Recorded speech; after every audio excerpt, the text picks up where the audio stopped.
നമസ്കാരം. വിലക്കയറ്റം ക്രമാതീതമായി വർദ്ധിക്കുകയും ആളുകളുടെ ശമ്പളം അല്ലെങ്കിൽ വരുമാനം അതനുസരിച്ച് ഉയരാതിരിക്കുകയും ചെയ്താൽ ഏതൊരു രാജ്യത്തായാലും അന്ന് ഭരിക്കുന്ന ഭരണകൂടങ്ങൾക്കെതിരെ വലിയ ഭരണവിരുദ്ധ വികാരം ഉണ്ടാകും എന്ന കാര്യത്തിൽ തർക്കമൊന്നുമില്ല. അതാണ് 2012-ലും 2013-ലുമെല്ലാം ഇന്ത്യയിൽ കണ്ടത്. ഡോക്ടർ മൻമോഹൻ സിംഗിൻ്റെ ഭരണകാലത്ത് അല്ലെങ്കിൽ 10 വർഷം നീണ്ട അദ്ദേഹത്തിൻ്റെ ഭരണകാലഘട്ടത്തിൻ്റെ ഏറ്റവും ഒടുവിലായി ഇന്ത്യയുടെ സാമ്പത്തിക നില അത്രമാത്രം ഗുരുതരാവസ്ഥയിലേക്ക് പോയിരുന്നു. വിലക്കയറ്റം അത് ഇരട്ട സംഖ്യയിലേക്ക് പോയി. രാജ്യത്തിൻ്റെ വളർച്ചാ നിരക്ക് അത് ഒറ്റ സംഖ്യയിലേക്ക് ചുരുങ്ങി. മാത്രമല്ല, രാജ്യത്ത് ലക്ഷം കോടികളുടെ അഴിമതി കഥകൾ നടക്കുകയും ചെയ്തു. ഇതാണ് ആ സർക്കാരിനെതിരെ ജനങ്ങളെ ചിന്തിപ്പിച്ചത്, വലിയ ഭരണവിരുദ്ധ വികാരം ഇന്ത്യയിൽ ഉണ്ടാക്കിയത്. ഇതേ ഒരു അനുഭവമാണ് ഇന്ന് കാനഡയിൽ ജസ്റ്റിൻ ട്രൂഡോ എന്ന പ്രധാനമന്ത്രി അനുഭവിച്ചത്. അപ്രതീക്ഷിതമായിട്ടാണ് അദ്ദേഹം രാജിവെച്ച് പുറത്തുപോയത്. വളരെ വികാരപരമായി പ്രഖ്യാപിച്ചുകൊണ്ടാണ് ഇപ്പോൾ ജസ്റ്റിൻ ട്രൂഡോ പുറത്തുപോയിരിക്കുന്നത്. പക്ഷേ 2015-ൽ ലോകത്തിന് തന്നെ വലിയ പ്രതീക്ഷ നൽകിക്കൊണ്ടാണ് ഈ ജസ്റ്റിൻ ട്രൂഡോ അധികാരത്തിൽ വരുന്നത്.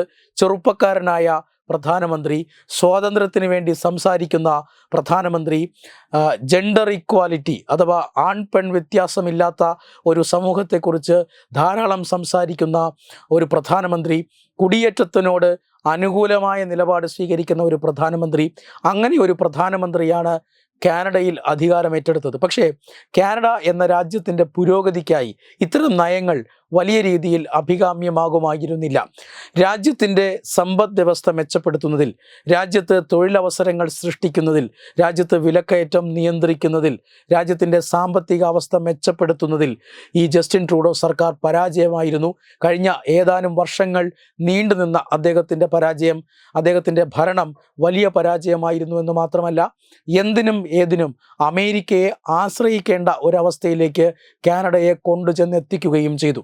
നമുക്ക് ഓർമ്മയുണ്ട്, ഏതാനും ദിവസങ്ങൾക്ക് മുമ്പാണ് ഈ അമേരിക്കയുടെ 51ാമത് സംസ്ഥാനമായി നിങ്ങൾ മാറിക്കോളൂ എന്ന് കനേഡിയൻ പ്രധാനമന്ത്രിയോട് നമ്മുടെ ഡൊണാൾഡ് ട്രംപ് പറഞ്ഞത് നമ്മൾ കേട്ടതാണ്. ഒരു രാജ്യത്തിന് നേരിടേണ്ടി വന്ന ഏറ്റവും വലിയ അപമാനമാണ് അത് എന്ന കാര്യത്തിൽ തർക്കമൊന്നുമില്ല. പക്ഷേ ഇങ്ങനെ ഒരു അവസ്ഥയിലേക്ക് രാജ്യത്തെ കൊണ്ടുചെന്ന് എത്തിച്ചത് ജസ്റ്റിൻ ട്രൂഡോ സർക്കാരാണ് എന്ന കാര്യത്തിൽ തർക്കമൊന്നുമില്ല. ഇദ്ദേഹത്തിൻ്റെ വലിയ രീതിയിലുള്ള കുടിയേറ്റത്തെ പ്രോത്സാഹിപ്പിക്കുന്ന നയം അത് ആ രാജ്യത്തെ ഇല്ലാതാക്കി എന്ന് തന്നെ പറയണം. നമ്മുടെ നാട്ടിലടക്കം നിരവധി ഏജൻസികളാണ് കാനഡയിലേക്ക് കുടിയേറിപ്പാർക്കാൻ സഹായിക്കാം എന്ന പേരിൽ പ്രവർത്തിക്കുന്നത്. വലിയ രീതിയിലുള്ള അഡ്വർടൈസ്മെൻറ്റുകളും പരസ്യങ്ങളുമെല്ലാം ഈ കമ്പനികളും ഏജൻസികളും എല്ലാം നൽകുന്നുണ്ട്. ലോകമെമ്പാടുമുള്ള രാജ്യങ്ങളിൽ നിന്ന് ലക്ഷക്കണക്കിന് ജനങ്ങളെ കാനഡയിലേക്ക് കുടിയേറിപ്പാർപ്പിക്കാനുള്ള ഒരു വലിയ ശ്രമം നടന്നു എന്ന കാര്യത്തിലും തർക്കമൊന്നുമില്ല. ഇത് രാജ്യത്തിൻ്റെ സമ്പദ് വ്യവസ്ഥ മോശമാക്കി, രാജ്യത്തിൻ്റെ വിഭവങ്ങളുടെ അപര്യാപ്തത അതിരൂക്ഷമാക്കി, രാജ്യത്ത് വിലക്കയറ്റം സൃഷ്ടിച്ചു, രാജ്യത്തെ ജനങ്ങളുടെ ജീവിതം ദുസ്സഹമാക്കി. ഇതാണ് ആ സർക്കാരിനെ ഇന്നിപ്പോൾ തൂത്തെറിഞ്ഞിരിക്കുന്നത് എന്ന കാര്യത്തിൽ തർക്കമൊന്നുമില്ല. വലിയ ജനരോഷമാണ് ജസ്റ്റിൻ ട്രൂഡോ സർക്കാരിനെതിരെ ഇന്ന് കാനഡയിൽ ഉണ്ടായിട്ടുള്ളത്. ജസ്റ്റിൻ ട്രൂഡോ നമുക്കറിയാം, ഇന്ത്യയുമായിട്ടുള്ള ബന്ധം, ഇന്ത്യ കാനഡ ബന്ധം ഇത്രത്തോളം മോശമാക്കുന്നതിൻ്റെ ഏക ഉത്തരവാദി എന്ന് പറയുന്നത് ജസ്റ്റിൻ ട്രൂഡോയാണ് എന്ന കാര്യത്തിൽ തർക്കമൊന്നുമില്ല. അതുകൊണ്ട് തന്നെ ഈ ജസ്റ്റിൻ ട്രൂഡോ ഭരണം വിട്ടൊഴിയുമ്പോൾ ഇന്ത്യ കാനഡ ബന്ധം പഴയതുപോലെയാകുമോ എന്ന ചർച്ചയാണ് ഇപ്പോൾ നടക്കുന്നത്. ഈ ചർച്ചയിൽ ഭൂരിഭാഗം വിദഗ്ധരും അഭിപ്രായപ്പെടുന്നത് ജസ്റ്റിൻ ട്രൂഡോ ഒടിഞ്ഞു കഴിഞ്ഞാൽ ഇന്ത്യ കാനഡ ബന്ധം അത് സാധാരണയിലാകാനുള്ള സാധ്യത വളരെയേറെയാണ് എന്നുള്ളതാണ്. കാരണം ഇന്ത്യയും കാനഡയും തമ്മിൽ ജനങ്ങൾ തമ്മിലുള്ള വലിയ ബന്ധമുണ്ട്. അതായത് 1.8 മില്യൺ ജനങ്ങൾ, കാനഡയിലെ 1.8 മില്യൺ ജനങ്ങൾ അത് ഇന്ത്യൻ വംശജരായ കനേഡിയൻ പൗരന്മാരാണ്. കൂടാതെ ഈ രാജ്യത്തിനകത്തുള്ള 1 മില്യൺ ആളുകൾ അത് ഇന്ത്യൻ പൗരന്മാരാണ്.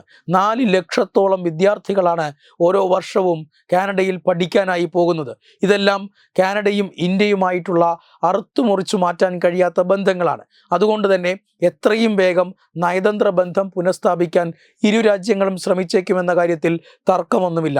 അതുപോലെ തന്നെ കാനഡയുടെ ഏതാണ്ട് $50 ബില്യൺ നിക്ഷേപം ഇന്ത്യയിലുണ്ട്. ഇതിൽ ഭൂരിഭാഗവും, ഈ നിക്ഷേപത്തിൻ്റെ ഭൂരിഭാഗവും കാനഡയിലെ പെൻഷൻ ഫണ്ടുകളാണ്. അതുകൊണ്ട് തന്നെ ഇരു രാജ്യങ്ങളും തമ്മിൽ വലിയ ബന്ധമുണ്ട്. അറുത്തുമുറിച്ച് കളയാൻ കഴിയാത്തത്രത്തോളം ബന്ധമുണ്ട്. ഈ രണ്ട് രാജ്യങ്ങളും തമ്മിലുള്ള അഭിപ്രായ വ്യത്യാസം അത് ഒന്ന് മാത്രമാണ്. അത് ഇന്ത്യ വിരുദ്ധരായ ആളുകൾക്കും സംഘടനകൾക്കും കാനഡ നൽകി വരുന്ന പിന്തുണയാണ്. അത് തീർച്ചയായും ഇല്ലാതായാൽ അത്തരം ആളുകളെ കാനഡയിൽ വച്ചു പൊറുപ്പിക്കില്ല എന്ന് അടുത്തു വരുന്ന കനേഡിയൻ പ്രധാനമന്ത്രി പറഞ്ഞാൽ തീർച്ചയായും ഇരു രാജ്യങ്ങളും തമ്മിലുള്ള ബന്ധം സുഗമമാകുമെന്ന കാര്യത്തിൽ തർക്കമൊന്നുമില്ല.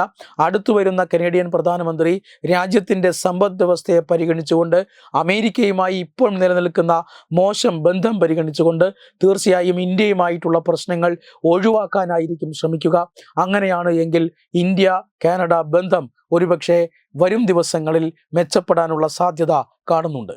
Web desk Tatwamayi news. Powered by Jyotis. Realizing your dream home. Our ongoing luxury apartments projects are Crown near Karivattam, The Square near UST Global, White Manor near Aattugal Ambalathara, and Evergreens Luxury Villas near Tirumala.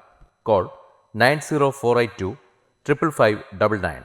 Jyotis Building Promoters Private Limited, Thiruvananthapuram.